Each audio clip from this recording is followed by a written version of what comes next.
जी अस्सलाम वालेकुम। Kaif to lecture 15 start करें।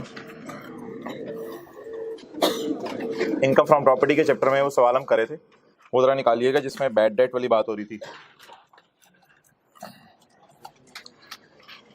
Question number 9।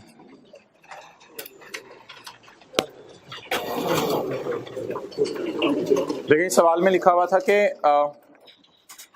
Rent for the year दो due. Rent for the year दो ड्यू का मतलब है अगरचे रिसीवेबल था बट रिसीव नहीं हो सकता। इसको किया कैसे था हमने? पहले इनकम में डाला था और फिर नीचे लेस भी किया था। ओके, अच्छा अब इसमें ना एक पॉइंट है जो आपको थोड़ा सा कंफ्यूज कर सकता है।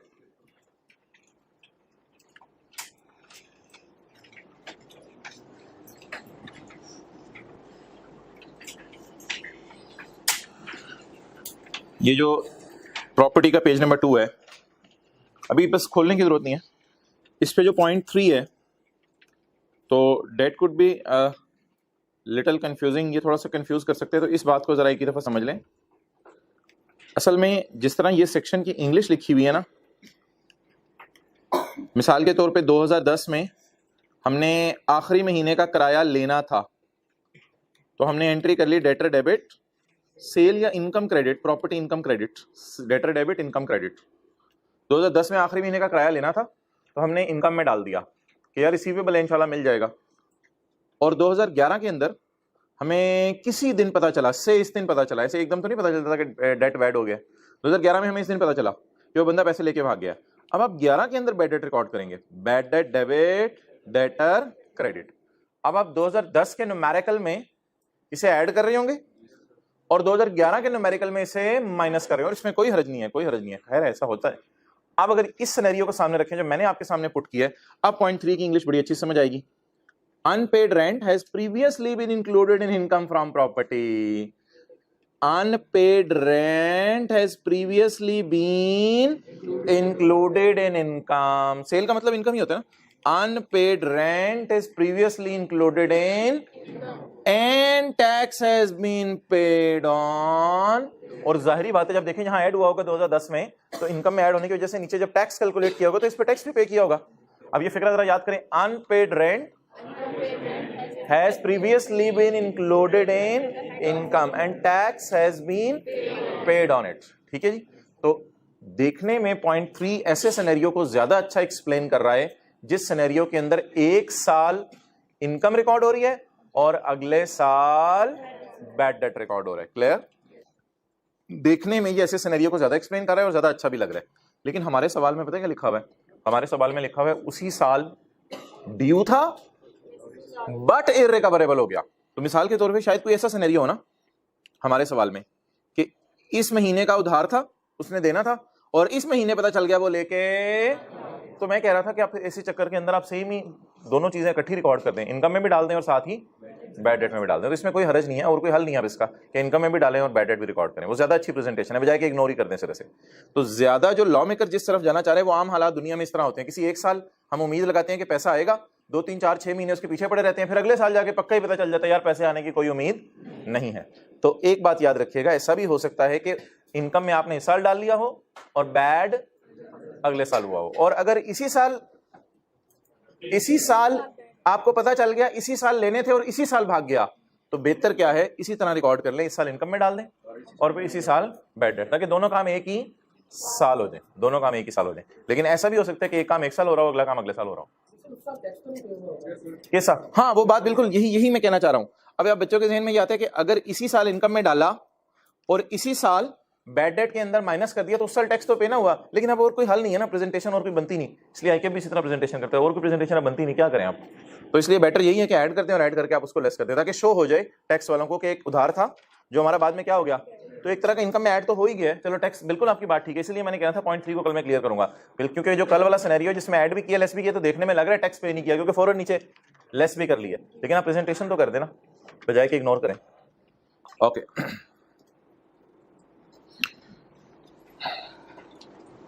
तो बस ये एक राय है, ऑब्वियसली लॉ मेकर ने इसको वाज़ेह तौर पे एड्रेस नहीं किया हुआ। तो ये सेम ईयर था मोहतरम 2008 ही, उसी में उधार रिकॉर्ड हुआ था और उसी में बाद में क्या साबित हो गया था, ये बैड है। Okay, income from capital gain, ये बात हमारी पेंडिंग आई नो, इसको इंशाल्लाह करेंगे कल परसों जिस पे बात हुई थी। ये जो दूसरा सफ़ा था, दूसरे सफ़े पे 4A पड़ा था, 4A के नीचे however the commissioner may treat such gift arrangement, तो ये इंशाल्लाह इसकी एक एग्जांपल मैं इंग्लिश में लिख के ले आऊँगा, फिर ये करेंगे कल।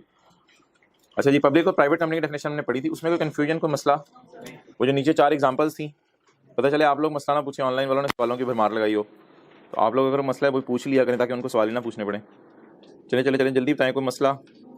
ये चारों हो गई थी, चारों समझ भी आ गई थी, बस इसमें एक बात ये थी, किताब जब आएगी ना तो यहाँ कंपनीज एक्ट 2017 लिखा होगा, इसके नीचे जो एग्जांपल्स दी हुई हैं, ठीक है। यहाँ जो गलती से मैंने आपको इधर कंपनीज ऑर्डिनेंस 1984 लिखा रह गया, लेकिन किताब जब आएगी, ये पुराना लॉ है ना कंपनी लॉ का, नया लॉ का क्या नाम है, कंपनीज एक्ट 2017, बहर उससे कोई फर्क नहीं पड़ता। तो ये चारों एग्जांपल्स हो गई थी, पता चल गया था पब्लिक या प्राइवेट, हाथ खड़ा करके जरा बता दें। माशाल्लाह टाइम निकाल लिया था, अपने लिए टाइम निकालते हैं आप ये माशाल्लाह। अच्छा, वैसे रोजाना आया करें, मैं तो यही कह सकता हूँ, सीए करना है तो ये कभी आना कभी ना आना, ये सीए वालों की कम से कम रविश नहीं रही। Okay, section 37A। ओके, अब जी प्राइवेट कंपनी के शेयर्स बेचने पे सेक्शन 37 लगता है और पब्लिक कंपनी के शेयर्स बेचने पे सेक्शन 37A लगता है। प्राइवेट कंपनी के शेयर्स बेचने पे सेक्शन 37 लगता है और पब्लिक कंपनी के शेयर्स बेचने पे सेक्शन 37A लगता है। ओके, अच्छा ये एक चीज मैंने आपसे कही थी तीसरे सफ़े के ऊपर, कासिम वाला जो न्यूमेरिकल किया था, उसे मैंने कहा था इन सबको ही प्राइवेट कंपनी समझ लें, तो मैं डिस्कस करता हूं क्यों। ये तो वाज़े तौर पे लिखा हुआ है इसने प्राइवेट कंपनियां, तो इसमें तो कोई दूसरी बात ही नहीं। ये लिखा हुआ है पब्लिक अनलिस्टेड, पब्लिक। अब हम इससे पूछेंगे 4 सवाल। क्या कहीं लिखा हुआ है इस कंपनी के फेडरल गवर्नमेंट ने शेयर खरीदे हुए हैं? क्या कहीं लिखा हुआ है इसके प्रोविंशियल गवर्नमेंट ने शेयर खरीदे हुए हैं? क्या कहीं लिखा हुआ है इसके फॉरेन गवर्नमेंट ने शेयर खरीदे हुए हैं? क्या कहीं लिखा हुआ है इसकी किसी ऐसी कंपनी ने शेयर खरीदे हुए हैं जिसको फॉरेन गवर्नमेंट ने फुल्ली ओन किया हुआ है? क्या कहीं लिखा हुआ है इसके शेयर स्टॉक एक्सचेंज में लिस्ट है? तो वाज़े तौर पे अनलिस्टेड लिखा हुआ है। तो अगर कुछ भी ऐसा नहीं लिखा हुआ तो a company which is not a public company is called as, तो देखने में ये क्या थी, लेकिन कल हमने साबित किया था ये कंपनी क्या है, प्राइवेट कंपनी है। तो ये कल आने वालों से बात हो रही है, क्लियर होगी बात? Okay, section 37A।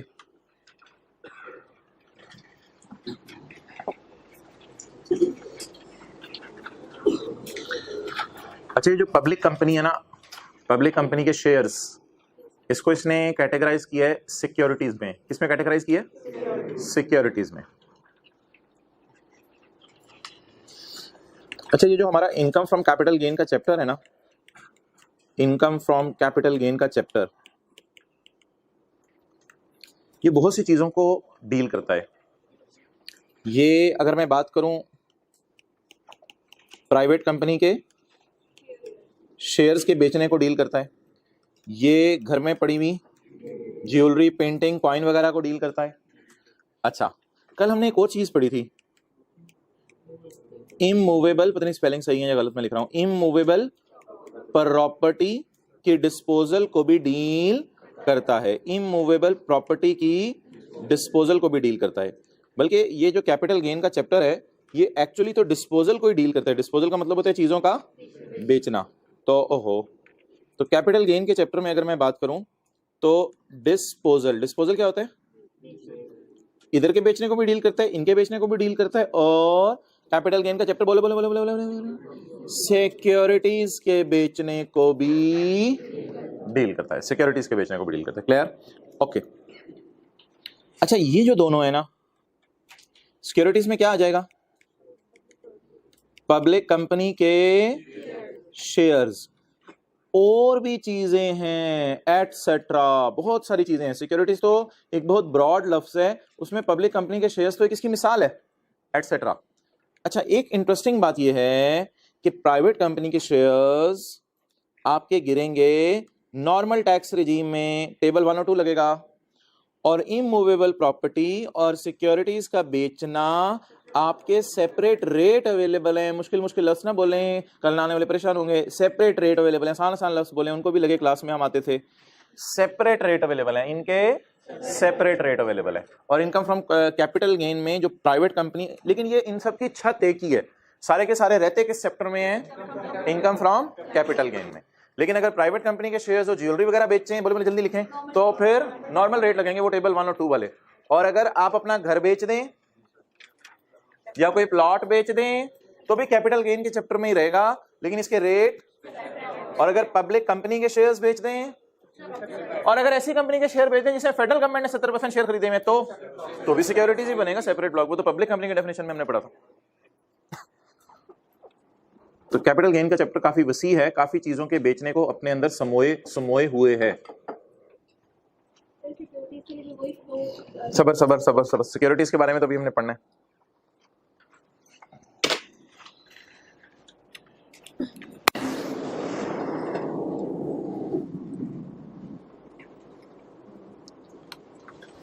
ओके चलें जी, अब हम स्टार्ट करते हैं सिक्योरिटीज। भाई सिक्योरिटीज एक ब्रॉड हेडिंग है, इसमें सिर्फ पब्लिक कंपनी के शेयर्स नहीं है, इसमें और बहुत सी चीजें हैं जो सिक्योरिटीज के अंदर फॉल करती हैं। जैसे ज्वेलरी नहीं है, उधर पेंटिंग भी है, कॉइन भी है, मेडोलियन भी है। ज्वेलरी अपना याद रखने के लिए हम बोल लेते हैं। तो चलें जी, सिक्योरिटीज फ्रेश माइंड के साथ। इस पढ़े हुए का पिछले पढ़े से कोई ताल्लुक नहीं, थोड़ा सा हौसला दिया मैंने छुट्टियां करने वालों, पता नहीं क्या लोग। Capital gain on disposal of security, section 37A। The capital gain the capital gain from disposal of other than gain that is exempt from tax, वो कोई exempt होंगी चीजें, shall be chargeable at, उत्तरी खैर रेट अलग है, at prescribe का मतलब होता है जो लॉ में का रेट बता दे, at prescribe, जंप करके उधर बैठे लास्ट रो में, at prescribe rate। अच्छा इसको जरा छोड़ें, ये ऐसी रट्टा प्रोग्राम चीज है, ये देख लीजिएंगे बाद में। आज ना मैं आप गेन का फॉर्मूला बताने। The gain on disposal of security shall be calculated as follows: I minus B, where A is the consideration and B is the जबरदस्त, B is the cost। Okay। अच्छा ये काफी दिनों से होल्डिंग पीरियड लगा हुआ था, कहते हैं आज मैं आपको बताता हूँ होल्डिंग पीरियड क्या होता है। The holding period of a security shall be counted from the date of purchase to the date of sale। खरीदने और बेचने के दरमियान के अरसे को होल्डिंग पीरियड कहते हैं। BBB, बड़ी बात बताई। ओके ओके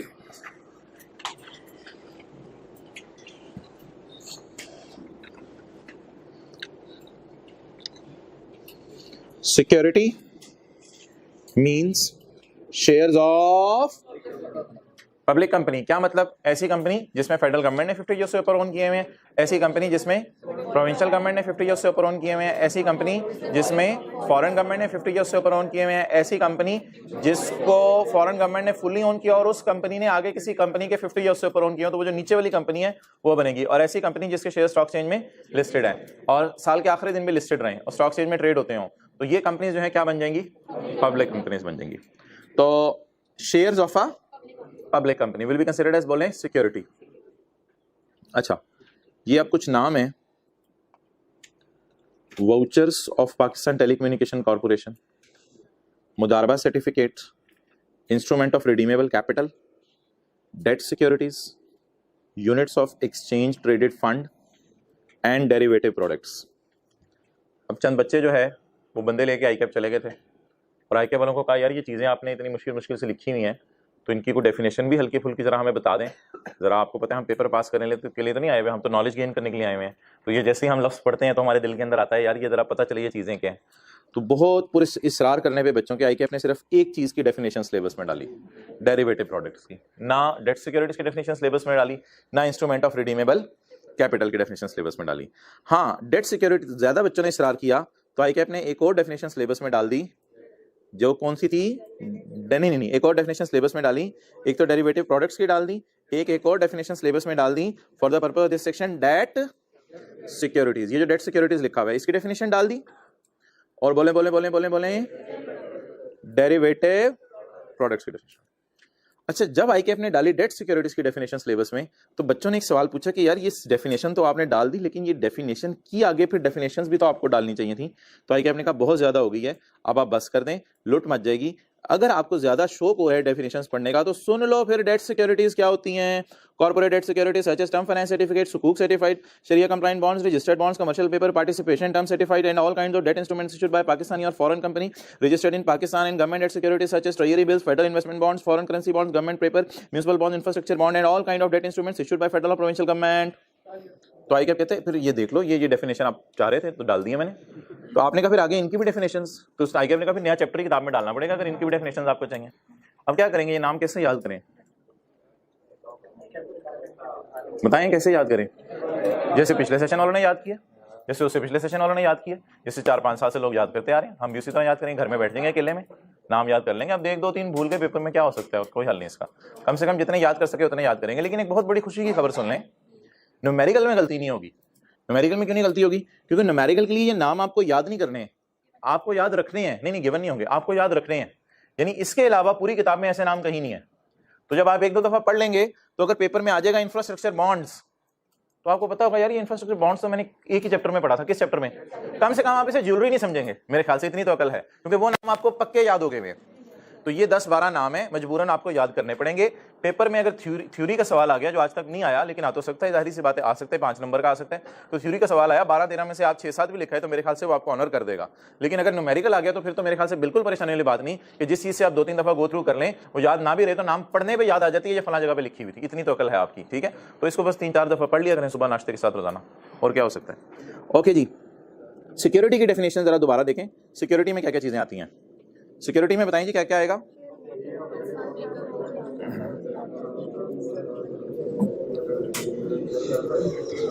अब सिक्योरिटी में क्या है? सिक्योरिटी सबसे ब्रॉड चीज है।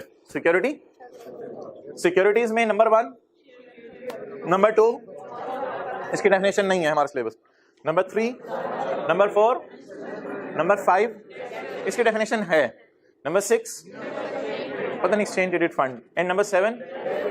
ये 7 चीजें क्या हैं? सिक्योरिटीज। इसमें से एक डेफिनेशन हमारे सिलेबस में है, पब्लिक कंपनी, वो हमने कल पढ़ी है। एक डेफिनेशन ये हमारे सिलेबस में। दूसरी कौन सी डेफिनेशन है जो ना ही होती तो बेहतर था? ये डेट सिक्योरिटीज। और तीसरी कौन सी डेफिनेशन है बोले? डेरिवेटिव। हाँ ये थोड़ी सी समझनी पड़ेगी, इसको अभी समझ लेते हैं। Derivative products. तो ये डेट सिक्योरिटीज की डेफिनेशन है, इट्स अप टू यू। ये आपका और अल्लाह का राइकैप का मामला है, तो ये मैं आपको छोड़ रहा हूँ इसमें। बहरहाल डेरिवेटिव प्रोडक्ट्स का कर लेते हैं जी।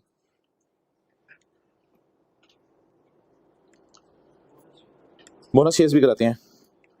डेरिवेटिव प्रोडक्ट्स ये होती हैं कि अपनी वैल्यू दूसरे से डिराइव करती हैं।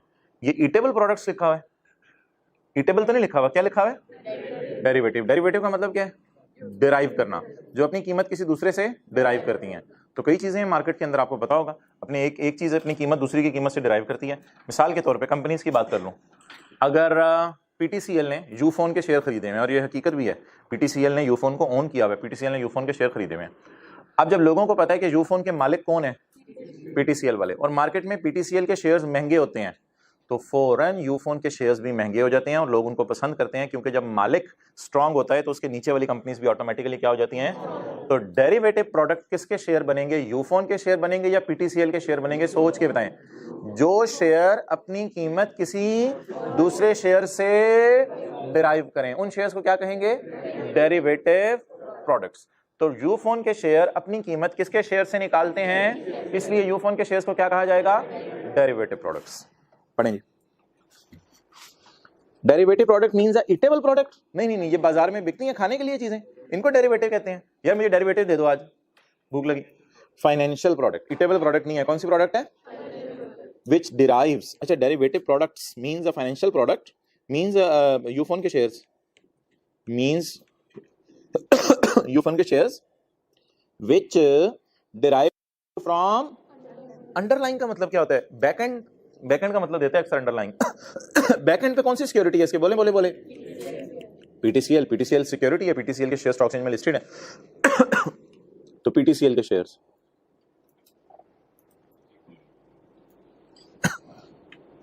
May be traded on stock exchange. हो सकता है ये स्टॉक एक्सचेंज में ट्रेड होते हो। कई दफा ऐसा भी होता है सिक्योरिटी या पब्लिक कंपनी के शेयर स्टॉक एक्सचेंज में ट्रेड नहीं होते। मिसाल के तौर पर फेडरल गवर्नमेंट ने अगर किसी के 70% शेयर खरीदे हुए हैं तो जरूरी नहीं वो स्टॉक एक्सचेंज में ही बिक रहे हो, फिर भी वो क्या बन जाएगी? तो कहते हैं may be but it is not compulsory, it is not compulsory, it may be traded on stock exchange. And includes deliverable future contracts. इसमें डिलीवरेबल फ्यूचर कॉन्ट्रैक्ट्स भी शामिल हैं। अगेन आ जाके वही मसला पड़ गया कि डिलीवरेबल फ्यूचर कॉन्ट्रैक्ट फिर एक अलग नई चीज है, इसकी अपनी एक अलग डेफिनेशन है, वो अनलकीली सिलेबस में नहीं है, तो मजबूरन अब रटा प्रोग्राम बढ़ गया इधर। तो इंक्लूड्स डिलीवरेबल फ्यूचर कॉन्ट्रैक्ट्स, तो बस मेन बात इससे पहली लाइन में उसने लिख दी थी। अच्छा जी, bonus shares, bonus shares include bonus units in a unit. Bonus shares वैसे क्या होते हैं? बोनस शेयर्स होते हैं कंपनी मुफ्त में शेयर्स बांटती है, लिखें कंपनीज मुफ्त में शेयर बांटती है, बोनस शेयर लिख लें। पता नहीं शर्मा क्यों नहीं है, कंपनी मुफ्त में शेयर बांटती है, that is called as bonus shares.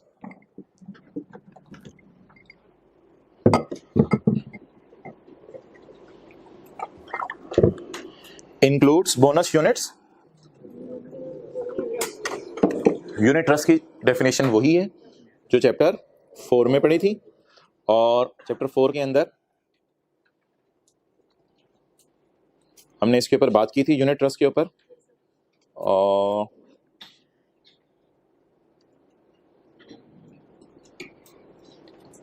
ये यूनिट ट्रस्ट का अरेंजमेंट के ऊपर बात की थी कि 2-3 एक्सपर्ट्स हैं और कैपिटल प्रोवाइडर्स ने इनको पैसा प्रोवाइड किया है।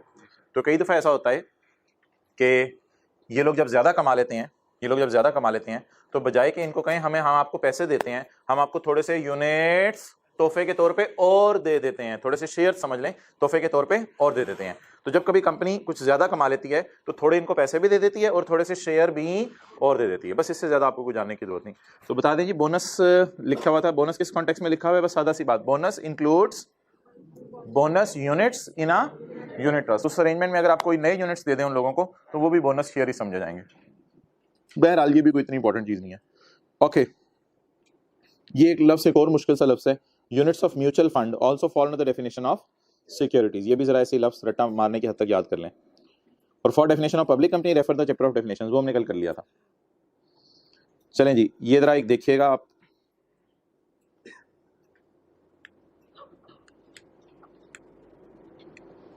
बोरिंग चीजें बहुत हो गई, न्यूमेरिकल शुरू करते हैं। ये जो सारा पोर्शन है, ये सारा पोर्शन जो जिसको मैंने सर्कल किया, नजर आया? ये देख लें, ये जो सारा पोर्शन जिसको मैंने सर्कल किया 3 है, बस 3, और ये सारा कहां फॉल करता है इस डायग्राम में? ये सारा कहां फॉल करता है इस डायग्राम में? सिक्योरिटीज। सिक्योरिटीज पब्लिक कंपनी के शेयर्स नहीं है, सिक्योरिटीज तो बला हैं, पता नहीं इनके अंदर क्या क्या है। पब्लिक कंपनी के शेयर्स तो इसकी एक छोटी सी एग्जांपल है। चलें इसको सम अप करें और बात हमेशा के लिए खत्म करें। Security means number 1 shares of vouchers of Pakistan telecommunication corporation बोलते हैं। नंबर 3 मुदारबा instrument of redeemable capital debt securities, वो नीचे देख लेंगे। Units of exchange traded fund और डेरिवेटिव प्रोडक्ट्स। डेरिवेटिव प्रोडक्ट्स ऐसी होती हैं जो अपनी कीमत किसी और चीज की कीमत से डिराइव करें। और इसमें एक मुश्किल सा नाम याद रखना है जो कि जिसकी डेफिनेशन हमारे सिलेबस में नहीं है, इंक्लूड डिलीवरेबल फ्यूचर कॉन्ट्रैक्ट्स। और डेट सिक्योरिटीज की डेफिनेशन काफी लंबी है, ये सारी सिक्योरिटीज हैं। Okay, for the purpose of this section, इस सेक्शन के लिए शेयर्स ऑफ, वो जो कल पढ़े थे, shares of public company shall be considered as if such company is a public company at the time of. ये कोई इतनी इंपॉर्टेंट कंडीशन नहीं है, सादा सी बात है। अगर आपने किसी कंपनी के शेयर खरीदे, जिस वक्त आपने खरीदे उस वक्त उसको 70% फेडरल गवर्नमेंट ने ओन किया हुआ था। जिस वक्त आपने शेयर बेचे उस वक्त फेडरल गवर्नमेंट ने सिर्फ 30-40 ओन किया हुआ था, बाकी अपना हिस्सा किसी को बेच चुकी थी। तो बताएं, जिस वक्त बेचे आपने शेयर्स, क्या वो पब्लिक कंपनी थी? वो पब्लिक नहीं थी, वो क्या बन गई थी? तो पब्लिक कंपनी बनने के लिए और सिक्योरिटीज की डेफिनेशन में फॉल करने के लिए एक शर्त बता दें, क्या है? खरीदने के दिन जरूरी नहीं है वो पब्लिक हो, बेचने के दिन जरूरी है। जिस कंपनी के शेयर आपने बेचे हैं वो क्या हो? क्या ऐसा हो सकता है कि खरीदने के दिन वो प्राइवेट हो, बेचने के दिन पब्लिक हो? ऐसा हो सकता है? हाँ हो सकता है। खरीदने के दिन हो सकता है उसके उल्टी एग्जांपल जो मैंने पहले दी, उसके खरीदने के दिन उसके 40% शेयर फेडरल गवर्नमेंट ने ओन किए हुए हैं और बेचने के दिन उसके 70% शेयर फेडरल गवर्नमेंट ने ओन किए हुए हैं। तो बताएं, खरीदने के दिन उसका पब्लिक होना शर्त है या जिस दिन हम बेच रहे हैं उस दिन पब्लिक होना शर्त है? बेच रहे हैं उस दिन पब्लिक होना शर्त है। At the time of disposal, at the time of purchase जरूरी नहीं है। Gain on securities shall be treated as a separate block of income का क्या मतलब है? हाँ, table 1 and 2 will not apply, लिखें टेबल 1 and 2 विल, ये सेपरेट ब्लॉक का मतलब है। टेबल 1 और 2 नहीं लगेगा।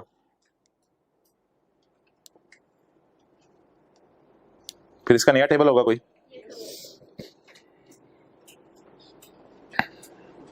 चलिए जी 0.5 को भी छोड़े, ये लॉस की कोई बात करे, न्यूमेरिकल शुरू करते हैं। अच्छा फिलहाल जो है ना रेट्स काफ़ी ज़्यादा दिए हुए हैं अगले सफ़े पे, तो फिलहाल सिर्फ मैं एक रेट को हाईलाइट कर रहा हूँ, बस ये याद कर लें। रेट क्या है जी? 12 पॉइंट, बस ये रेट है, यही रेट पेपर में आएगा, यही रेट आने का चांस है। ये लेफ्ट साइड पे कोई रेट दिए हैं वो मैं फिर आपको बाद में पढ़ा दूंगा कल। ये रेट बता दीजिए सिक्योरिटीज़ के 12.5%। चलें जी सवाल शुरू करें। Mister Ibtisam has disposed of the following. Mister Ibtisam ने फॉलोइंग एसेट्स डिस्पोज ऑफ किए हैं टैक्स ईयर 2022। अच्छा अब वो जो ब्रॉड डायग्राम आपके जहन में शायद हो,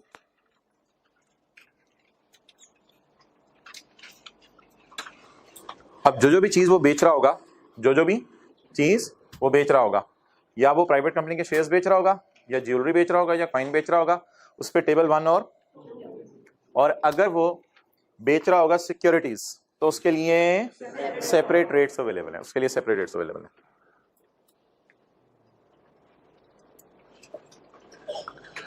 अच्छा दो लफ्ज मैं यूज करूंगा, एनटीआर और सेपरेट ब्लॉक। एनटीआर और अच्छा जी सबसे पहले इसने प्राइवेट कंपनी के शेयर्स बेचे हैं, बताएं इसको किस में डालूं? एनटीआर में। अच्छा फिर इसने अनलिस्टेड कंपनी के शेयर्स बेचे हैं, आगे उसने कुछ नहीं लिखा हुआ कि इसके फेडरल गवर्नमेंट ने या फॉरेन गवर्नमेंट ने शेयर खरीदे हुए हैं, तो कुछ नहीं लिखा हुआ तो फिर नहीं खरीदे होंगे, हुकूमतें कहाँ शेयर खरीदती हैं कंपनीज के, तो इसको क्या करें? अ कंपनी विच इज नॉट अ, क्या इसके फेडरल गवर्नमेंट ने खरीदे हुए हैं? नहीं लिखा हुआ। क्या इसके प्रोविंशियल गवर्नमेंट ने खरीदे हुए हैं? नहीं लिखा हुआ। क्या इसके फॉरेन गवर्नमेंट ने खरीदे हुए हैं? नहीं लिखा हुआ। क्या ये स्टॉक एक्सचेंज में लिस्टेड है? वाज़ेह लिखा हुआ नहीं है। A company which is not a is called as, इसलिए बोलें इसका गेन भी। यार एक लिस्टेड आर लिस्टेड कंपनी और पी लिस्टेड कंपनी है, तो ये क्या है? Public companies. ये पब्लिक कंपनी है तो सेपरेट ब्लॉक मीन 12.5, तो 12.5 या 12.5, तो 12.5% रेट लगेगा। He has also earned income from business of 1 million, income from business of 1 million. ये कौन सी है रिजीम? Normal tax. शर्म नहीं आती? नीचे देख रहे हैं, शर्म नहीं आती? पहले तो नहीं देख रहे थे, आपके कहने पे देखने लगे हैं। अच्छा नीचे मत देखें। चलें जी स्टार्ट करें इसको सॉल्व करना।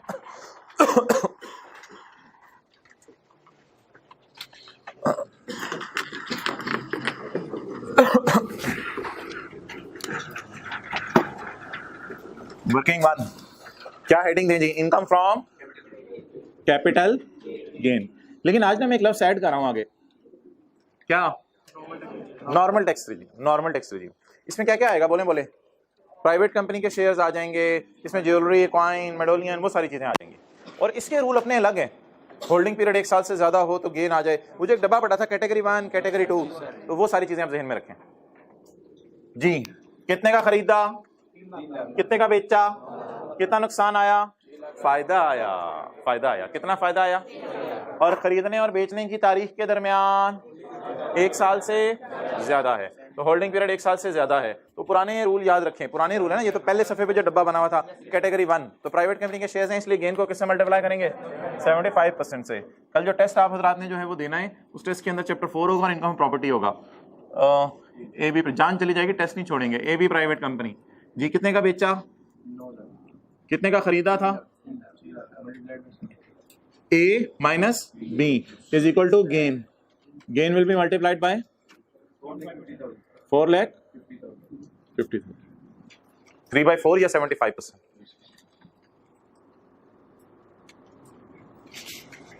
क्लियर?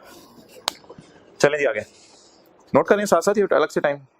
अच्छा जी, GEN लिस्टेड कंपनी, कितने का खरीदा, कितने का बेचा? ओ लॉस आ गया। कितना लॉस? 20,000। लॉस या लॉसी? छोटी सी लॉसी, कितने की? 20,000 की। अच्छा लॉस में देखना होता है खरीदने और बेचने की तारीख के दरमियान अरसा, लॉस में नहीं देखना होता खरीदने और बेचने की तारीख के दरमियान अरसा। कौन सी कंपनी? GE। पब्लिक अनलिस्टेड आपने लिखना है तो लिख लें, लेकिन बैक एंड पे जहन में होना चाहिए। नाम पुकारने में पब्लिक अनलिस्टेड है, लेकिन आपको पता है एक्चुअली तो ये हमारे लॉ की नज़र में क्या है? Private company. इस तरह भी लिखने में पेपर में कोई हर्ज नहीं, लेकिन जब आपने इस कैटेगरी में डाल दिया तो आपको पता चल जाएगा, इसको पता है कि ये प्राइवेट कंपनी है, ये पब्लिक नहीं है। देखने में पब्लिक है, हकीकत में प्राइवेट है। ओके जी, लिख लगाओ ना। 20,000, 10,000 का बेचे जी, कितना नुकसान आया? लॉस के केस में होल्डिंग पीरियड देखने की जरूरत नहीं है। कहीं साथ वाले शहजादे चीते को ये बातें भूल ना रही हों। ये कैटेगरी 1 है, इसका लॉस माइनस करने की इजाजत है और गेन को सिर्फ 75 से मल्टीप्लाई करते हैं, लॉस को नहीं। जी बोले 20 लाख।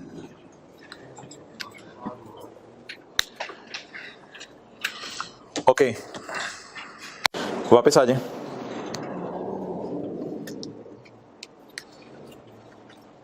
हाँ जी आगे क्या बेचा जी? अभी छोड़ें इसको, सेपरेट ब्लॉक है। आगे क्या बेचा है? इसको भी छोड़ें, अभी सेपरेट ब्लॉक है। इनकम फ्रॉम कितनी कमाई है? इसकी वर्किंग की जरूरत है? नहीं, वर्किंग की कोई जरूरत नहीं। तो यहाँ पे बस टोटल करा दें 4,30,000। ओके अभी हमने किसको छोड़ दिया फिलहाल? सेपरेट ब्लॉक को। चलें जी न्यूमेरिकल के मुंह पे आ जाएं। Mister Ibtisam, income and tax there on, उसके ऊपर इनकम और उसके ऊपर टैक्स। Tax year 2022। बोले जी income from capital gain.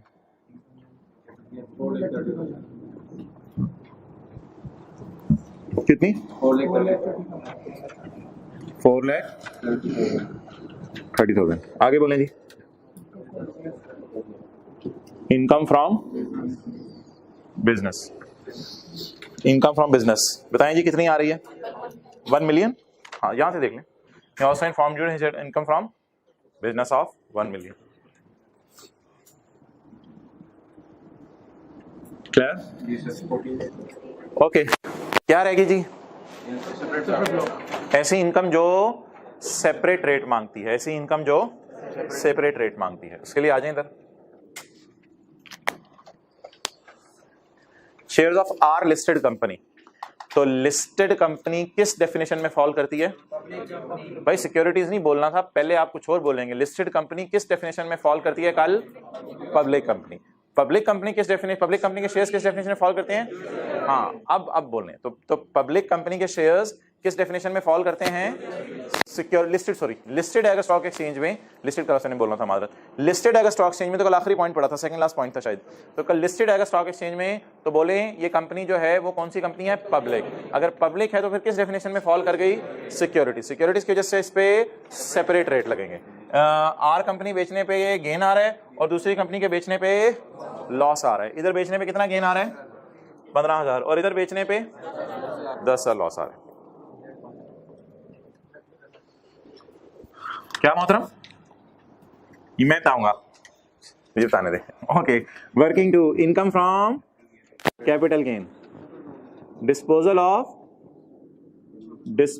Securities, disposal of securities. Securities क्या हैं? Separate block. सेपरेट ब्लॉक या normal tax regime? Income from capital gain के चैप्टर में ही रहेंगे ये। इनका नाम डिस्पोजल ऑफ, लेकिन इनके कौन से रेट अवेलेबल हैं? सेपरेट रेट अवेलेबल है। अच्छा जी कौन सी कंपनी है पहली? आर और दूसरी पी। जी बताएं। 60, 75 माइनस 60 और 25 माइनस 35। 75,000 माइनस जी कितना गेन आया? 15,000। 25 माइनस, कोई नहीं, लॉस माइनस करने की इजाजत है। अभी मैंने सेक्शन 37A में, ये याद रख लीजिएगा, हम सेक्शन 37A पढ़े आज वाला। अभी मैंने सेक्शन 37A के अंदर जो है वो आपको दिखानी है कैलकुलेशन। सेक्शन 37A में लिखा हुआ है लॉस माइनस करने की इजाजत है, तो लॉस माइनस करें आप, कोई मसला नहीं। 10,000 जी। गेन कितना बचा? 5,000। वो 12.5-20 पे रेट लगाना है, वो सारा देखो अभी होता क्या है, फिर उसके बाद सवाल लेते हैं। तो जी गेन कितना आया, फायदा कितना है इनके शेयर्स बेचने पे? अच्छा इसमें यार होल्डिंग पीरियड का चक्कर नहीं है, 1 साल से ज्यादा 1 साल से कम।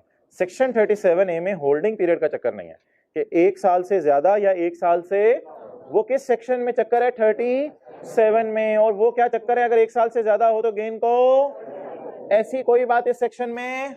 इसलिए ये नहीं देखना 2016 और 21, 17 और 21 किसके जहन में आ रहा था, हाथ खड़ा करें। तो नहीं, ये जहन में नहीं लाना। ये किस चैप्टर के, ये किसके लिए था? ये 75% वाला रूल किसके लिए था? नॉर्मल रिजीम वालों के लिए।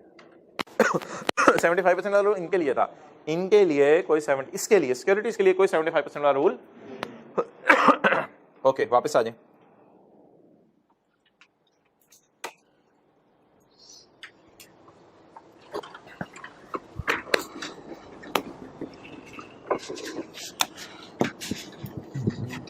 Income from capital gain separate block कितना 5000।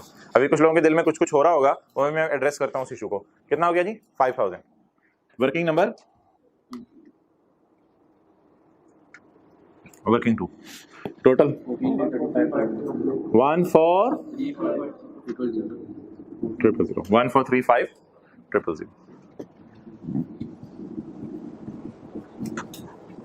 Total income. ज़कात वगैरह कोई है नहीं।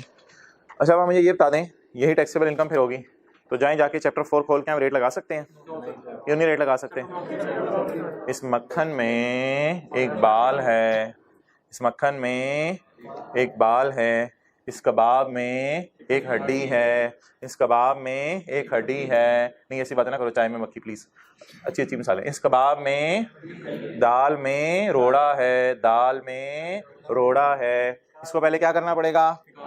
अब आप कहेंगे सर डालते ही ना, तो मेरी मर्जी है, सर डालते ही ना, आपको पता था कि है ही बाल तो क्यों डाल रहे हैं? ओके निकाल दें, निकाल दें। वो नहीं कहेगा मुझे क्यों निकाला, उसकी जुबान नहीं है तो निकालें। Less income from capital gain separate block, exact वही अमाउंट निकाल दें। निकलो जाओ, क्या करें इधर? जी जी मैं जा रहा हूँ। आया ही ना करो। नहीं आया करूंगा मैं, आया चलो ठीक है आ जाया करो, हम तुम्हें खुद निकाल दिया करेंगे। हाँ ये ठीक है, जी बोलें तय हो गए इससे आज के बाद आया करेगा, फिर हम इसे निकाल दिया करेंगे। लेकिन ये नहीं कहना आओ ही ना, चाय नहीं लाए ऐसे ही निकाल लें बारों बार। चाय पिला दी तो मोटा होके जाएगा। अजीब मिसालें ना दिया करें, सोच के मिसाल दी जाती है। अच्छा जी बोलें 1430000 यार it is still total income, it is still total income. इसका नाम टोटल इनकम है। इस टोटल इनकम में सेपरेट ब्लॉक भी पड़ा हुआ था, लेकिन अब इस टोटल इनकम में सिर्फ कौन सी इनकम्स है? नॉर्मल वाली। इसमें कौन सी हैं? हाँ अगर आप अपने समझने के लिए घर में कोई डिफरेंट नाम याद रखने हैं वो रख लें। इसका नाम आप रख लें टोटल इनकम, इसका नाम रख लें टोटल इनकम, वो आपकी अपनी मर्जी है। आज के बाद ये नाम हम चलाएंगे। तो ये क्या नाम है? टोटल इनकम, और इसका टोटल इनकम। ये आपने रखने हैं रख लें, लेकिन कोई हरज नहीं, इसमें टोटल इनकम का नाम 2 दफा लिखने में कोई हरज नहीं। तो अब टोटल इनकम में से क्या माइनस करने हैं जी? ज़कात। ज़कात तो है नहीं, तो क्या आ गई? Taxable income 1430000। तो for the purpose of presentation, better presentation के लिए सेपरेट रेट्स वाली इनकम को भी आर्जी तौर पे क्या करेंगे? ऐड, आर्जी तौर पे ऐड करेंगे। लेकिन माइनस इसलिए कर देंगे, अगर इसको माइनस ना किया तो इन पे भी कौन से रेट लग जाएंगे? टेबल। अब मुझे बता दें टैक्स निकालना है वो कितनी दफा निकालना पड़ेगा? 2 दफा निकालना पड़ेगा। क्यों 2 दफा निकालना पड़ेगा? एक दफा तो इन पे निकालना पड़ेगा 14,30,000 पे, वो ये वाली चीजें हैं, और एक दफा 5,000 पे निकालना पड़ेगा। अच्छा जी अब हम मुझे बता दें सैलरी इनकम तो इसकी है ही नहीं, तो जब सैलरी इनकम है ही नहीं तो टेबल 1 लगेगा। ओके जी 70,000 टेबल 1 जरा ज़ियारत करा दें। जो बच्चे कभी नहीं जाते ना वो आज चले जाएं चैप्टर 4 में। एक फाइल आपने बनाई हुई है जिसमें नोट्स लगाए हुए हैं, उसमें देखें तरतीब से आज से लेके जितने पिछली क्लासों में नोट्स दिए गए हैं वो लगे हुए हैं। वो जरा फाइल निकाल लें, उसमें आपको चैप्टर 4 मिल जाएगा। आपको प्लान तरीके से चल रहे हैं आप लोग जी। कौन सा सीरियल नंबर है? 4। 12 लाख से 24 लाख के दरमियान है। कितना है? 14 लाख 70,000 जमा 15% अमाउंट एक्सीडिंग 12 लाख। 12 लाख से 14,30,000 कितना ज्यादा है? 2,30,000। 70,000 जमा 15% ऑफ 104500 1,04,500। अच्छा ये जो टैक्स है ना, ये असल में आपको पता है इनकम एनटीआर वाली थी। क्यों? हाँ इसमें ये तो 5,000 माइनस हो चुके ना, तो ये इनकम सादा वाली थी। अब ये सादा वाली इनकम पे सादा वाला टैक्स है। ये क्या है? सादा वाली इनकम है और ये भी सादा वाला टैक्स है, सिंपल सा टैक्स है, सादा वाली इनकम है और सादा वाला टैक्स है। अब हमें कौन सा वाला टैक्स चाहिए? अब हमें टैक्स चाहिए जिस पे टैक्स लगाना अभी तक हमने नहीं पसंद किया था, वो क्या है? 5000। 5000 पे टैक्स लगाना है। तो कितने परसेंट रेट लगेगा? 12.5%। टैक्स ऑन सेपरेट ब्लॉक, यानी किसके ऊपर?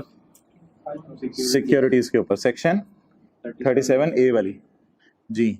5000 जिसको निकाला था। अब ये पूछ रहे मुझे क्यों निकाला, इधर आजा। नहीं नहीं मुझे क्यों निकाला, आजा। आओ, अच्छा अच्छा अच्छा मैं आ गया। हाँ बताओ अब क्या करना है मेरे साथ? पकड़े छुरी, लगाएं 12.625 105 125 लगते 125 पे आयो। अच्छा 105 125 tax payable to Imran Khan to government. मजा आया आज।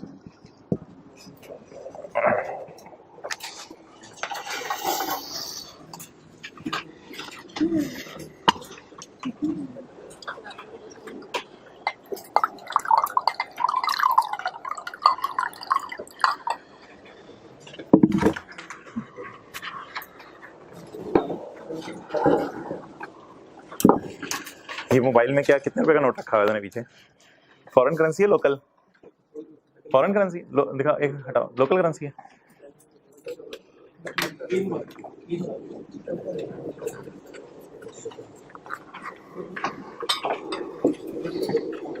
ये आजकल ट्रेंड चल रहा है। अच्छा और भी कोई प्राइवेट के ट्रेंड भी चल रहे हैं आजकल मार्केट में। वो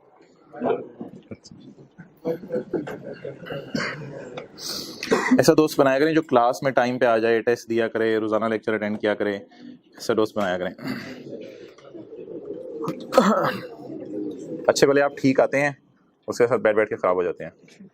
अच्छा आज तू भी नहीं आ रहा, चल ठीक है मैं भी, दोनों ही जाओ फिर। अच्छा जी वापस आ जाएं जिथे थी। ये 0.5 हमारा रहता है, नहीं पूरी नहीं करनी, बात मुनासिब नहीं है। 0.5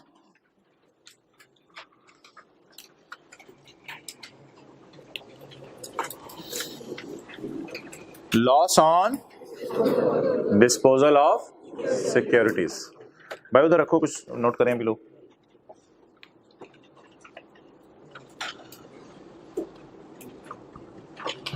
भाई आप लेट हो गए थे, फिर भी कोई आपने कप पकड़ा हुआ था हाथ में, रुकने का टाइम मिला, खरीदने का टाइम मिला है, इधर देखना मिल गया था टाइम, तो जल्दी जल्दी आना था। खैर है बाद में खा पी लेंगे, रमजान में भी तो गुजारा चला रहे थे। अच्छा जी 0.5 loss on disposal of securities.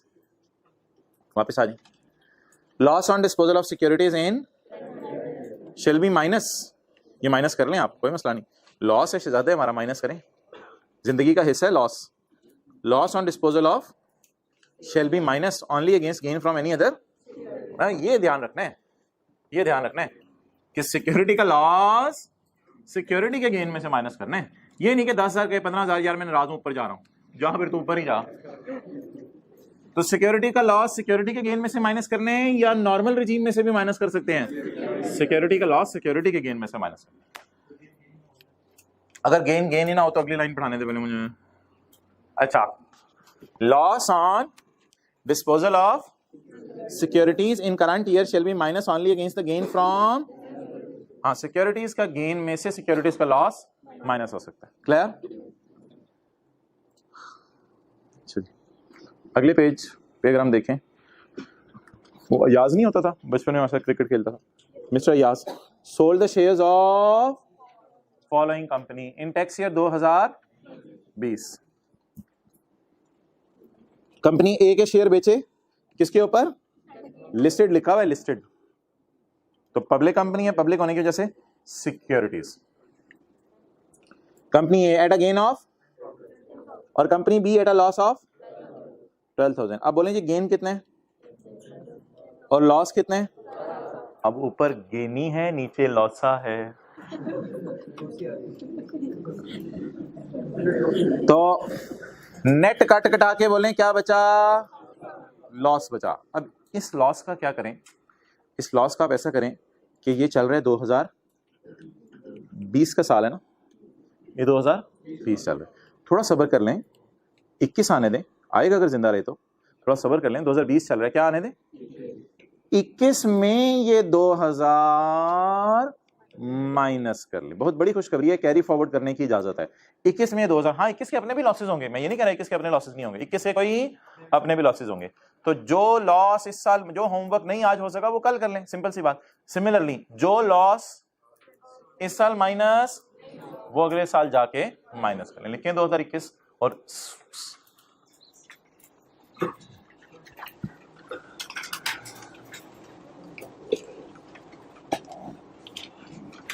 ये चैप्टर भी आपने सोचा था साथ साथ पढ़ना है, अगले चैप्टर से इंशाल्लाह चलें। आज से साथ साथ ये साथ साथ चल रहा है, जबरदस्त। खड़े हो जरा, खड़े हो। हाँ, डिफाइन कैपिटल एसेट, आप कह दो ये मजाक नहीं रखा हुआ।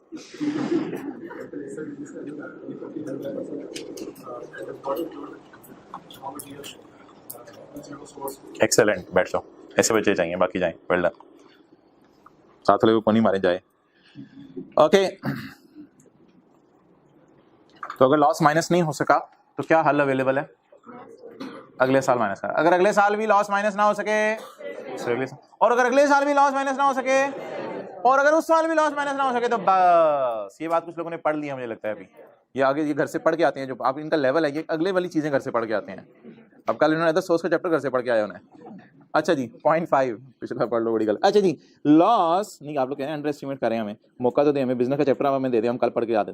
Loss that has not been, कितना लॉस माइनस नहीं हो सका था इन करंट ईयर, इस साल माइनस नहीं हो सका था 2020 में, can be carried forward to the subsequent 3 year. तो अगर 2020 का लॉस है तो बताएं वो कैरी फॉरवर्ड कब तक हो सकता है, 21, 22 और 23 तक। 2020 का लॉस बोले बोले बोले कब तक कैरी फॉरवर्ड हो सकता है, ये समझने के लिए या आपके लिखने के लिए है? हाँ, आप बोल देंगे आपके लिखने के लिए। तो 20 का लॉस कैरी फॉरवर्ड हो सकता है 21, 22 और 23 तक, और अगर फिर भी 23 तक माइनस नहीं हो सका, फिर इसको मार दें, डेड हो जाएगा जी।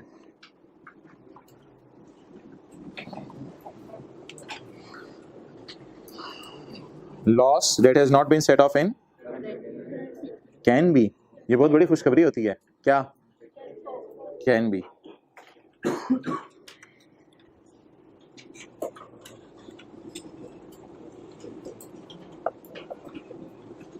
देखें ये बेनिफिट्स हर जगह नहीं होते, ये ज़कात में हमने पढ़ा था, an allowance it is not fully deducted shall not be carried forward. ज़कात अगर आप माइनस ना कर सकें तो अगले साल भी माइनस नहीं हो सकती, और इस साल भी कोई इसका बेनिफिट। तो यहाँ पे बड़ी भयानक बात लिखी थी, और यहाँ पे दिल को सुकून देने वाली बात लिखी है। ये देखें, ये पढ़ते ही दिल में ना एक सुकून सा आ रहा है, कैन बी, फील करें, कैन बी, शुक्र है, कैन बी टू सब्सिक्वेंट, अगले 3 साल माइनस हो सकता है। From the tax year in which the loss was first computed, what is the year in which the loss was first computed, पहली दफा किस साल लॉस आया, कंप्यूट हुआ है 20 में, कंप्यूट 20 में, वैसे अगले 3 साल, अगले सब, हाँ सब्सिक्वेंट लिखा हुआ है ना, अगले 3 साल, हमारा साल नहीं डालना बीच में, अगले 3 साल। अगली बात तो बता दें क्या लिखी हुई है, ये तो पूरी समझ आ जाएगी आपको, ये बात उसने ऊपर भी लिखी हुई है। However, loss can be adjusted only against the gain from disposal of, तो जो सिक्योरिटीज का लॉस आया अगले साल फिर किसके अगेंस्ट माइनस होगा, अगले साल भी सिक्योरिटीज के गेन में से माइनस होगा, अगले साल ये नहीं, तो अगले साल भी लॉस आ जाए तो इस साल वाला लॉस अगले 3 साल चलना है, और अगले साल वाला लॉस उससे अगले 3 साल चलना है। ये लेकिन ये लॉसेस के चैप्टर में हम इसके न्यूमेरिकल्स करेंगे कि हर सालों में अगर लॉस आ रहा हो तो उसको कैसे देखना है। तो सेक्शन 37A के साथ हमने लिखा ये था, ये इतना सा था ये। तो पास पेपर्स की तरफ आ जाएंगे। अब हमारा एक चीज रहेगी बस, ये जो डब्बा है ना, डब्बा ये कल हमने आते ही करना है, डब्बा, डब्बे में डब्बा, डब्बे में केक, आपका दोस्त एक में एक, लाखों में एक नहीं, वो एक ही है। अच्छा जी, question number 2, explain the term as defined in खाला जी ऑर्डिनेंस 2001। तो मोहतरम ये सेक्शन 37 पहले दिन पहला पॉइंट फ्रेश माइंड के साथ जब कैपिटल गेन का चैप्टर शुरू किया था, तो 37 का point number 5 clear. Capital asset उसने पूछा ना, तो अच्छा आपने अब ये नहीं मिसालें देना कि ये कैपिटल एसेट नहीं है and following of the capital assets the private company shares and blah blah blah, ये डब्बे की चीजें हैं, ये नहीं लिखनी मेरे भाई। बस कैपिटल एसेट उसने पूछा तो आपने यही डेफिनेशन दे के आ जानी है। मैंने माना कि इसमें कैपिटल एसेट्स की एग्जांपल्स नहीं है, लेकिन वो टर्म पूछ रहे हैं ना, टर्म तो लॉ में डिफाइन होती है, बस लॉ की डेफिनेशन लिख के आ जानी है। एग्जांपल्स कभी भी पेपर में नहीं लिख के आनी, यानी कि आदत पड़ी होती है बात लिखने के बाद फॉर एग्जांपल हद होगी फॉर एग्जांपल। अच्छा जी, शहबाज नहीं होता था, शहबाज रेजिडेंट, तो उसने सब कुछ ही बेच दिया, share, jewellery, sculpture, private limited, समझ आ जाएंगी बातें, ठीक है। गेन को निकाल लेंगे, डेट ऑफ परचेज दी हुई है, डेट ऑफ सेल भी दी हुई है, कॉस्ट भी दी हुई है, सेल प्राइस भी दी हुई है, और भाईजान गेन लॉस भी दिया हुआ है, पीछे रह की गया तेरी खैर डिस्कस। अच्छा जी, चलें ज्वेलरी से शुरू करते हैं यार। ज्वेलरी से डिस्कशन करनी है या गेन लॉस निकालना है? डिस्कशन करनी है, तो यहां से शुरू कर दें। क्या कहते हैं, शेयर्स ऑफ अनलिस्टेड कंपनी लिखना शुरू करें जी। पहले जरा डिसीजन वगैरह ले लें, कितने का खरीदा है, बेचा, कितना गेन आया, किस दिन खरीदा, किस दिन बेचा, खरीदने और बेचने की तारीख के दरमियान। ओ भाईजान ये सारे एंटी आ रहे हैं, प्लीज हजरात, सारे एंटी आ रहे हैं, कोई सेपरेट ब्लॉक नहीं है इधर। ऐसे ही है ना, सारे एंटी आ रहे हैं।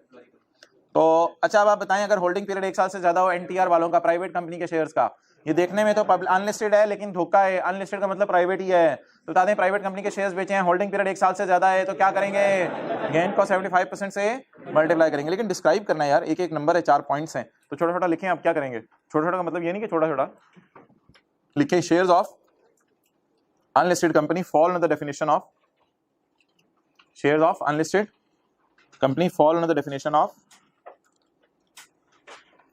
Capital asset, fall under definition of. और भाई ये प्राइवेट कंपनी के शेयर्स है ना, तो प्राइवेट कंपनी ज्वेलरी कहां फॉल करती है, बोलें कैपिटल एसेट है या सिक्योरिटी है? तो लिखें शेयर्स ऑफ अनलिस्टेड कंपनी, ये तो नहीं fall under definition of securities, ना ना ना, वो तो पब्लिक वाले सिक्योरिटीज हैं, ये तो अनलिस्टेड है, ये तो प्राइवेट है। तो shares of unlisted public company fall under definition of capital asset and gain is chargeable under the head income from capital gain. और गेन किस सेक्टर में चार्जेबल है, and gain is chargeable. Chargeable या gain is not an income, सोच ले, gain is chargeable या gain is not an income, gain is chargeable, gain is chargeable, gain is chargeable under the head capital gain in the year in which it arose. लफ्ज़ याद आ रहा है, gain arising का पहले दिन पढ़ा था, इन द ईयर। अच्छा मैं पूरा फिक्र दोबारा बोलता हूँ, shares of unlisted public company fall under the definition of capital asset, आगे and gain is chargeable under the income from in the year in which it arose, जिस साल ये गेन आया। लफ्ज़ याद आ रहा है, अराइजिंग का हाथ खड़ा करें किसी को लफ्ज़ याद आ रहा हो, अराइजिंग का पहले दिन लफ्ज़ पढ़ा था। तो चाचू इतने देख लो ना, ये पढ़ा नहीं था गेन अराइजिंग का लफ्ज़, पहले सफ़े पे पढ़ा था। अच्छा अब छोटी सी बात और लिखते हैं आगे, एक बात और लिखते हैं, कोई वो बता दें क्या? हाँ 75% वाली बात लिखते हैं, बस काफ़ी होगी। और कितना लिखना है, एक नंबर है इस पॉइंट का। As holding, however as holding period is more than 1 year, however as holding period is more than, however as holding period is more than 1 year, gain will be multiplied by 3/4, gain of 4 lakh, छोटी छोटी figures भी लिख दें, कोई नहीं, खैर है। gain of 4 lakh will be multiplied by, बोले 3/4, will be multiplied by 3/4। Clear? ज्यादा ही हो गया एक नंबर के लिए, आपको ज्यादा लिखवाएंगे तो आप थोड़ा सा लिख के आएंगे ना। वो जो अलिफ को 5 दफा पढ़ना होता है, कारी साहब कहते हैं 8 दफा पढ़ो, फिर बच्चा जाके 5 दफा पढ़ता है। अच्छा जी आगे चलें, ज्वेलरी। अभी भी किसी को कुरान सुना लें, बड़े हो जाते हैं, नमाजें गलत पढ़े होते हैं। ज्वेलरी, ज्वेलरी भाई कितने की खरीदी, कितने की बेची? ओ नहीं 14 लाख की यार, छोड़ें इसको। स्कल्पचर कितने का खरीदा, कितने का बेचा, क्या आया? लॉस। लॉस में होल्डिंग पीरियड देखने की जरूरत, उसी पैटर्न के ऊपर लिखना शुरू करें। क्या लिखेंगे? Sculpture fall under the definition of shares of, अंदर रख के ला दो। Sculpture falls under the definition of capital asset, security नहीं है। Sculpture falls under the definition of, coin और मेडोलियन के साथ लिखा हुआ था कहीं sculpture. Sculpture fall under the definition of capital asset. छेती छेती छेती, sculpture fall under definition of capital asset.